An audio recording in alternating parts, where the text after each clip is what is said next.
तो हेलो दोस्तों, नमस्ते। तो आज की इस वीडियो में आपका एक बार फिर से बहुत बहुत हार्दिक स्वागत है। तो चाणक्य नीति एक और श्लोक और हमारे जीवन से जुड़ी हुई परेशानियों से रिलेटेड तो है ही है और मन से रिलेटेड भी है ये बात। यानी कि अगर हमको अपने जीवन के अंदर कुछ बड़ा अच्छा सा काम करना है तो ये वाला फॉर्मूला आपको अपनाना पड़ेगा। क्योंकि कई बार क्या होता है कि हम अपनी कुछ बातों को ना प्रकट कर देते हैं।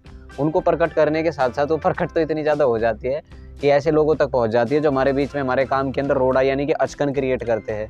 तो वहाँ से बचने के लिए आचार्य चाणक्य ने बुद्धिमान व्यक्तियों को निर्देश करते हुए ये बताया है कि हमको इन बातों के ऊपर विचार तो करना ही करना है, इसको अपने जीवन के अंदर फॉलो कर लेना, इसको पालन कर लेना। अभी तो ये संस्कृत के अंदर लिखी हुई है, श्लोक के रूप में लिखी हुई है। और ये जो श्लोक है ये है अनुष्टुप श्लोक, यानी अनुष्टुप छंद के अंदर ये इसको लिख रखा है। बट है बड़ी इंपॉर्टेंट बात और इसको हमको ध्यान रखना है। देखना, अभी मैं इसको हिंदी में बताऊंगा ना तो आपको अच्छी भी लगेगी और समझ में भी आएगी। तो आचार्य चाणक्य क्या कहते हैं, मनसा, मन से, चिंतितम, सोचे हुए कार्य को, मनसा चिंतितम। आप सोच सकते हैं ना, मनसा चिंतितम, हम अपने मन के अंदर विचार करते तो कुछ ना कुछ तो दिमाग के अंदर बनता ही बनता है। तो मनसा चिंतितम कार्यम, वाचा, वाचा माने होती है वाणी।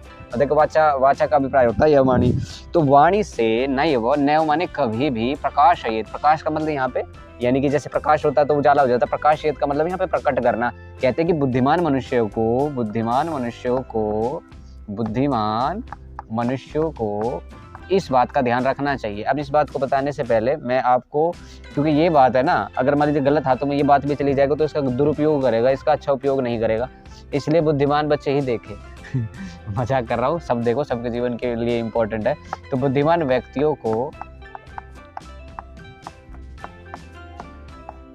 व्यक्तियों को इस बात के ऊपर विचार करना चाहिए। क्या विचार करना चाहिए? मनसा चिंतितम कार्य वाचा नैव प्रकाशित, कि अपनी वाणी से अपनी उन बातों को कभी भी किसी के सामने प्रकट न करे जो आपके जीवन की कुछ तो पर्सनल बातें होती है और कुछ ऐसी बातें होती है जो आपके उद्देश्य के अंदर, यानी कि आपने कुछ निश्चित कर रखा है, कुछ डिसाइडेड कर रखा है। उस डिसाइड निर्णय के बीच में अगर वो बातें अगर आपको नुकसान दे सकती है तो उसको कभी भी प्रकट नहीं करना चाहिए। मान लीजिए हमारे जीवन का उद्देश्य है कि भाई हमको कुछ अच्छा व्यक्तित्व तैयार करना, कुछ अपना डेवलपमेंट करना, कुछ अपना विकास करना, हमको अपने मन की साधना ही करनी है, अपने शरीर की साधना ही करनी है। अगर ऐसी बातों को हम दूसरे व्यक्तियों को बताएंगे और ऐसे निरपट मूर्खों को, यानी कि जिनको कुछ बताने से बातें समझ में भी नहीं आती है, और उनके सामने अगर आप बताओगे, बोलोगे तो उनको लगेगा तो पागल भौंक रहे, फिर वो क्या करेंगे, रास्ते के अंदर रोड़े खड़े करेंगे, पैदा करेंगे। तो कहते हैं कि ऐसे व्यक्तियों के सामने अपनी बातों को प्रकट ना करे। मनसा चिंतितम कार्य, बातों को और फिर मन में सोचे हुए कार्य को उनके सामने प्रकट न करे। आपको मैं थोड़ा सा कठिन अगर आपको भाषा लग रही है तो मैं सीधे सीधे बोल करके बता देता हूँ कि जो भी मन की बात है ना वो दूसरों के सामने वो वाली बातों को प्रकट ना करे जो आपकी बिल्कुल महत्वपूर्ण बातें होती है, इंपॉर्टेंट बातें होती है, बहुत ही ज़्यादा सेंसिटिव टॉक होती है। ऐसी बातों को प्रकट न करे, यानी कि उनको प्रेजेंट न करे। फिर आगे क्या लिखा, फिर दूसरे पार्ट में जाकर के श्लोक के अंदर ये लिखा, मंत्रेण रक्षयेद गूढ़म, उस बात को गूढ़ रखते हुए, उस विचार को गूढ़ रखते हुए, यानी कि उस विचार को छिपाते हुए। वहां पर छिपाना क्यों है? वहां पर छिपाना जरूरी है, इसलिए ज्यादा जरूरी है कि जो आपके शत्रु पक्ष होता है वो आपका कभी भी कहीं भी नुकसान कर सकता है। मंत्रेण रक्षयेद, उसकी मंत्र पूर्वक, मनन पूर्वक रक्षा करते हुए, कार्य, उस कार्य को संलग्न कर दे, उस कार्य के अंदर उसको नियोजित कर दे, उस कार्य में आप लग जाए। कार्य चापी नियोजित, उस कार्य को मतलब उस कार्य को अंत तक पहुंचा दे, उस कार्य के अंदर लग जाए। तो ये इंपॉर्टेंट बात इसलिए आचार्य चाणक्य ने लिखी कि बहुत सारे क्या होते हैं कि कई बार हम आवेश में आ जाते हैं, कुछ अपने चेहरे के ऊपर कुछ हंसी के जो कुछ हार्मोन्स हमारे अंदर से निकलते हैं, कुछ हमारा इम्बैलेंस जब होता है, या फिर कुछ आप अपना मित्र, सबको अपना मित्र समझ करके सब प्रकार की बातें उनके साथ शेयर कर लेते हो, लेकिन कुछ बातें ऐसी होती है जो प्रत्येक के सामने प्रेजेंट नहीं की जाती। इसलिए मनसा, मन में सोचे हुए कार्य को, हमने भी मन में कुछ ना कुछ तो सोच ही रखा होगा, सबके सामने वो बातें प्रकट तो की नहीं जा सकती।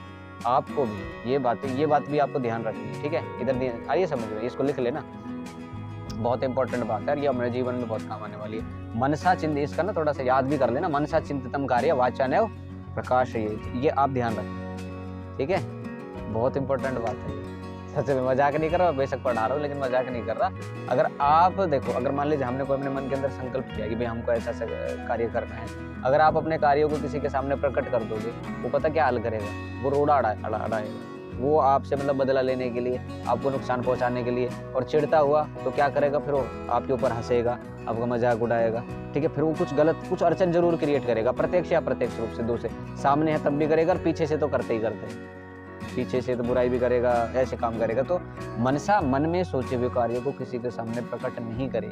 फिर क्या कहा उन्होंने, उसकी रक्षा करो, उस विचार की रक्षा करो मन के अंदर और उस कार्य में लग जाओ। उस कार्य को करते रहो करते रहो करते रहो करते रहो करते रहो। ज्ञान अर्जन करो उसके बारे में, जितना हमको नॉलेज मिल सके उसकी नॉलेज लो।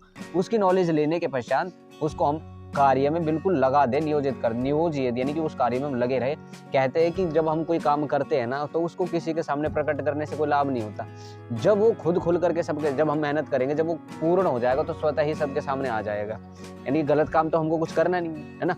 तो जो भी कार्य हम कर रहे हैं वो जब खुल करके सबके सामने आएगा तो सबको पता लग जाएगा कि हमने क्या किया। गलत करोगे तो गलत भी पता लगेगा और अच्छा करोगे तो अच्छा पता लगेगा। लेकिन अच्छे कार्य करने, क्या करने, अच्छे कार्यों में, यानी कि आपके, जैसे कि आपका स्वाध्याय का काम है भाई, आप ऐसे बच्चों के अंदर बैठते हैं जो आपके स्वाध्याय करने से उसको मजा आता है देखने में, भाई इसका मजाक उड़ रही है हो रहा है, तो ऐसे व्यक्तियों को तो भूल करके भी तो साथ ना लगाए, हटा जाए वहां से, हट करके वहां से अलग होकर के एकांत स्थान ग्रहण करके अपना स्वाध्याय करे। ठीक है, रीडिंग करे, स्वाध्याय करके फिर इस कार्य को, इधर ध्यान दो, पढ़ाई करते समय पढ़ाई में ध्यान होना चाहिए, यहाँ ध्यान दे करके ये काम करना चाहिए, इंपॉर्टेंट है, इसलिए इनको याद करना है आपको। मनसा चिंतितम कार्य वाचा नैव प्रकाशेत मंत्रेण रक्षेत गूढ़म कार्य चापि नियोजित। तो उस कार्य के अंदर लग जाए, मन में सोचे हुए कार्य को कभी भी किसी के सामने प्रकट नहीं ही करना चाहिए। ठीक है, अब से तुम ये सीख ले लो और इसको याद कर लो। ठीक है, अब यहाँ पर दो शर्तें और है। एक बात यहाँ बताई, कुछ कार्य ऐसे होते हैं जिनमें माता पिता और गुरुजन तीन को छोड़ करके और सबके साथ आप बेशक गुप्त उस कार्य को रख सकते हो। यहाँ पर एक वो परिस्थिति कुछ ऐसी होती है, जैसे कि हमको कोई बड़ी बीमारी हो जाती है तो बड़ी बीमारी को दबाना नहीं चाहिए, है ना, तो उसको बता देना चाहिए। माता पिता गुरु में से जन्म किसी को बता देना चाहिए। लेकिन जो आपके हितैषी है, यानी कि आपके मित्र है, आप समझते हो, जैसा कि मैंने पहले करा तुरे वैष्णव प्राप्ति जो वाला श्लोक करवाया था उसी के अंदर, तो ये बात आपको ध्यान रखनी है। ठीक है ना, मैं फिर बता देता हूँ, मन में सोचे हुए कार्य को किसी के सामने प्रकट न करें। तो अगर आप किसी के सामने उस कार्य को प्रकट करोगे तो आपका मजाक भी उड़ाएगा, आपके मतलब कि पता नहीं क्या क्या करेगा। तो उस काम में आप लग जाओ, बस संलग्न हो जाओ, लगे रहो, चरई वहती चलते रहो चलते रहो चलते रहो। चरण वही मधुविंदवती, यानी कि चलता हुआ व्यक्ति शहद को प्राप्त करता है, मधु को प्राप्त करता है, मिठास को प्राप्त होता है। तो वहां रुकना नहीं है, आगे बढ़ते जाना। और वो कार्य यहाँ पर जो आचार्य चाणक्य कह रहे हैं वो अच्छा कार्य, यानी कि कोई गलत कार्य नहीं है, क्योंकि वो एक ऋषि थे। और ऋषि कौन होता है?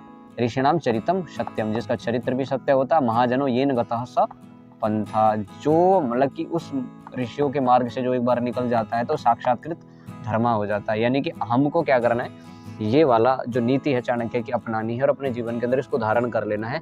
तो मन में सोचे हुए कार्य को कभी भी किसी के सामने भी प्रकट नहीं करना चाहिए, मंत्र पूर्वक उसकी। अब यहाँ पर ये काम जो है ना वो देख लेना चाहिए नेगेटिव है या पॉजिटिव। अगर नेगेटिव करोगे तो ईश्वर के सामने तो वह स्वतः ही प्रकट हो जाएगा, तो आपका नुकसान भी हो सकता है। तो इसको हटा करके और अपने काम में लग जाना चाहिए। तो दोस्तों सिर्फ आज के मतलब कि अभी के लिए तो मेरे पास यही था, मैंने कि बताने के लिए, नहीं तो मैं कई सारी चीज़ें इसके अंदर और भी बता सकता हूँ।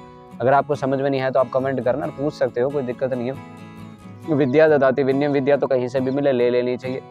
अब इसके लिए ज़रूरत नहीं है कि आपको कहीं बाहर जा करके विद्या ग्रहण करनी, कहीं से भी अगर आपको अच्छी बातें ग्रहण करने के लिए सीखने को मिल रही है तो उसको अपने जीवन के अंदर धारण करो और उसको अडॉप्ट करो और अपने जीवन के अंदर उसका प्रकाश करो और अपनाओ। ठीक है, तो मिलते किसी अगले वीडियो में, जब तक के लिए आपका बहुत बहुत धन्यवाद। वीडियो को लाइक शेयर सब्सक्राइब करना चैनल